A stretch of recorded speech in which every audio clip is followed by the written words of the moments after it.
자, 이어서 오늘의 작전 돌입해 볼 텐데 오늘의 작전은 주말 금요일 밤에 있었던 무디스의 미국 신용 등급 강등의 그 이면을 한번 읽어볼 텐데 제가 성동 격서일 가능성도 있다라는 표현을 좀 썼습니다. 자, 시작해 보도록 할까요? 이제 무디스가 미국의 신용 등급을 강등을 했습니다. 트리플 A에서 이제 미국은 완전히 내려오게 된 겁니다. 더블 A1으로 낮췄기 때문에 3대 평가사 중에 그 어디에도 미국은 이제 트리플 A에 존재하지가 않습니다. 그 전에 이미 S&P와 피치는 미국의 신용 등급을 강등을 했죠. 가장 컸었던 게 지난 2011년에 있었던 S&P의 그 강등을 했었던 거였었고 2023년에 이제 피치가 강등을 한 이번이 세 번째였었는데 당시로 한번 돌아가 보도록 하겠습니다. 이제 가장 시장 충격이 컸던 건 역시 첫 번째 매 2011년이었었습니다. 그때는 최악이었었고요. S&P 500이 하루에 거의 7% 가까이 폭락했고 시장 자체의 흔들림. 이게 이제 그다음 유럽 재정위기까지 오면서 석 달 동안 아마 그게 8월이었던 걸로 제가 기억을 하는데 8, 9, 10, 11 정말 슬펐던 아주 어려웠던 세계 증시가 이어졌던 그 주범이 바로 2011년에 S&P의 이제 신용등급 강등이었었고요. 그 다음에 미국의 신용등급 강등을 쳤던 게 2023년이었습니다. 당시에 이제 피치가 쳤었는데 피치가 강등을 했을 때는 이미 매를 한번 맞았기 때문에 좀 무난했습니다. 물론 한 1%에서 2%대 당일날 하락을 좀 했었지만 거의 2, 3주 내에 뭐 나스닥, S&P 500, 다우가 또 세계 증시가 거의 좀 회복이 되는 그런 흐름을 보였습니다. 자, 그래서 전문가들이 지금 지난 2011년과 같은 최악의 상황은 없다. 또 이번에 강등을 한 이유가 여러분도 더 잘 알겠지만 미국의 빚, 국가부채, 재정적자잖아요. 미국의 빚이 36조 달러, 5경 원이 넘거든요. 근데 이거 모르는 사람 없다. 이제 전문가들은 웬만한 투자자들 미국 빚만 타는 거 다 안다. 그래서 뭐 큰 충격은 없을 것이다라고 하는데 문제는 다른 데 있습니다. 왜냐하면 이게 결국 미 국채를 노린 거기 때문에 지금도 크게 오르진 않았지만 금리 하락을 원하는 즉 트럼프 대통령의 저금리 정책은 쓸 수가 없는 이대로 실패를 하는 거거든요. 그래서 좀 의문점이 생기는 겁니다. 왜냐? 이제 무디스 같은 경우에는 3대 평가사 중에서 굉장히 미국 친화적인 기관으로 좀 알려져 있습니다. 그러니까 굳이 그 세 개의 성격을 좀 나누면 S&P는 이제 한때 그 세계 조지 소로스도 약간 좀 언급이 되고 있을 정도로 지분의 뭐 숨겨진 지분으로요. 유럽에 가깝고 무디스는 미국 편이고 피치가 중립이고 좀 이렇게 평가를 내리고 있는데 무디스는 뭐 실제로 버크셔 해서웨이, 워렌 버핏이 한 10%대 지분을 갖고 있고 증권거래소인 SEC의 직접적인 규제도 받고 있거든요. 자, 그런데 무디스가 백악관이나 SEC의 별도로 이렇게 갑자기 특히 관세 협상 국면에서 강등을 쳤다? 이게 좀 이해가 잘 안 갑니다. 그래서 오늘 이제 성동격서라고 하는 게 굳이 이 대목에서 무디스가 나선 이유를 한번 역추론해보자라는 이제 상황으로 갖고 왔는데요.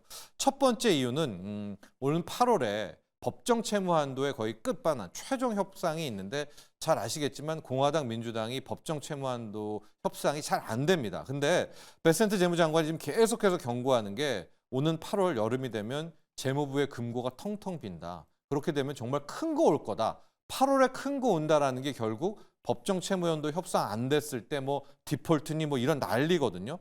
계속 압박을 하는데도 실질적으로 지금 공화당 민주당이 법정 채무한도 협상에 좀 지지부진하니까 아예 무디스가 나서가지고 미국의 빚, 국가 부채의 심각성을 좀 공론화시키려는 것이 아닌가. 그래서 무디스가 좀 약간 양의 하에 나서서 법정 채무한도 협상을 좀 빠르게 하려는 포석일 수 있다라는 게 첫 번째고. 두 번째가 제가 생각하는 이제 노림수인데요. 이게 성동격서. 중국을 때리기 위해서 오히려 미국 쪽을 먼저 친 것 아닌가라는 생각을 좀 해보는 게 이 뉴스가 완전히 묻혔는데요. 지난 4월 13일 날 피치가 3대 평가사 중에 또 하나죠. 피치가 거의 20년 만, 28년 만에 중국의 신용 등급을 강등을 했습니다. 당시에 그 피치 내용을 보면 기존에 이제 A 플러스에서 그냥 A로 강등을 치면서 한국보다도 중국의 신용 등급이 2단계가 더 낮게 되는. 그래서 그 전날 막 걱정도 많이 했었거든요. 피치가 중국의 재정은 진짜 심각하다 하고 관세 충격 오고 있는데 트럼프가 이게 4월이었습니다. 그때 상호 관세 발표가 그 다음 주 13일이었었는데 더 심각해서 중국은 이대로 못 간다라고 이야기했는데 그때 중국도 오히려 시장 충격이 없었고요. 마치 전체 시장이 이 피치의 중국의 신용등급 강등을 그냥 외면하는 그런 행태였었는데 미국이 무디스 입장에서 재정적자, 국가부채로 강등을 했다면 저는 당연히 중국도 미국 못지않게 이 국가부채 문제가 심각하거든요. 강등을 칠 수 있지 않을까? 그래서 요번에 만에 하나 이제 무디스가 할지 안 할지 모르겠지만은 미국에 이어서 중국의 국가 신용 등급까지 강등을 한다면 저는 굉장히 타격이 클 거라고 보거든요. 미국보다도 훨씬 더. 그래서 제가 늘 보여드리고 있지만 요번에 포인트는 위안화고 미중 관세 협상의 핵심도 위안화를 절상하려는 건데 중국이 안 하고 있지 않습니까? 이 차트를 보시면 7.3 위안은 중국이 생각하는 딱 알맞는 선입니다. 그래서 늘 올라가도 내려오고 올라가도 내리면서 이 7.3 위안을 잡고 있고 밑으로는요 7.1 위안, 7위안대를 막아놓으면서 중국은 여기에서 그냥 자기네들이 하고 싶은 짓을 이제 하고 있겠다라는 건데 트럼프는 요 밑으로 이 7위안을 깨고 내려오는 걸 원하지 않습니까? 이 6위안대를 이 위안화 절상을 노리는데 중국은 절대 안 받아주고 그래서 만에 하나 이번에 무디스가 미국에 이어서 중국의 신용등급을 강등한다면 이 7.3 위안을 깨고 오히려 이 위. 근데 이 위는 중국도 떨립니다. 여기 7.4, 7.5. 여기 7.5를 한번 갔었을 때 부랴부랴 이 달러 매도해가지고 끌어도 내렸었거든요. 그렇다면 이번에 이 포석이 오히려 중국을 쳐서 중국의 위안화 약세를 노려서 중국이 오히려 이러면 안 되겠다. 그러면서 절상의 합상을 하게 하는 포석이 아닌가라고 또 한번 추론을 해봤고요.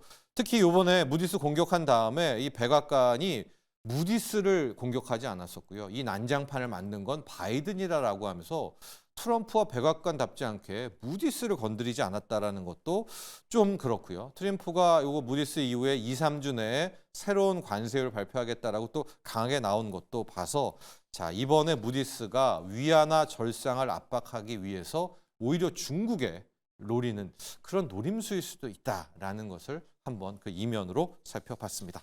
자, 이렇게 작전을 좀 정리를 해보도록 하고요.